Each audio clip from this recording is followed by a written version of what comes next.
हमारे देश में आए दिन हादसे होते हैं। एक ऐसा ही हादसा तेलंगाना में एक केमिकल फैक्ट्री में हुआ जो कई सवाल खड़े करता है। तेलंगाना के संगारेड्डी जिले की एक केमिकल फैक्ट्री में हुए धमाके में मौत का आंकड़ा 42 पहुंच चुका है। हादसे के बाद 31 लोगों के शव निकाले गए, घायलों को अस्पताल में भर्ती करवाया गया।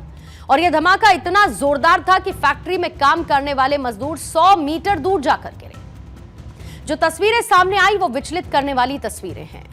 खून से लथपथ घायल मजदूरों की हालत देखकर अंदाजा लगाया जा सकता है कि केमिकल फैक्ट्री में हुआ धमाका कितना भीषण रहा होगा, धमाके की इंटेंसिटी कितनी रही होगी।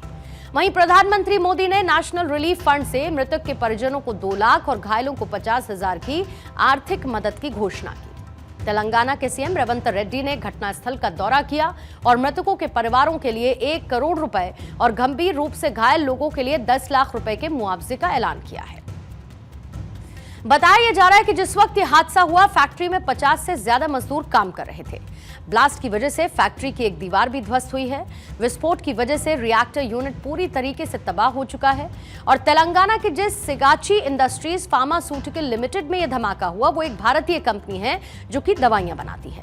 ये दवाएं और खाद्य पदार्थों में इस्तेमाल होने वाले माइक्रो क्रिस्टलाइन सेल्यूलोस यानी कि जिसे हम MCC कहते हैं, बनाने के लिए इस्तेमाल की जाती हैं।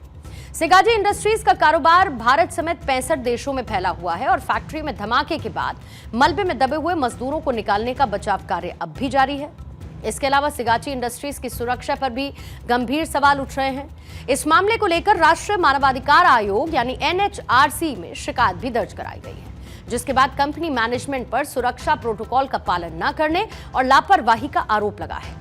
सामने यह भी आया कि फैक्ट्री में रेगुलर सिक्योरिटी ऑडिट में कमी थी और फायर एक्सटिंग्विशर्स भी काम नहीं कर रहे थे।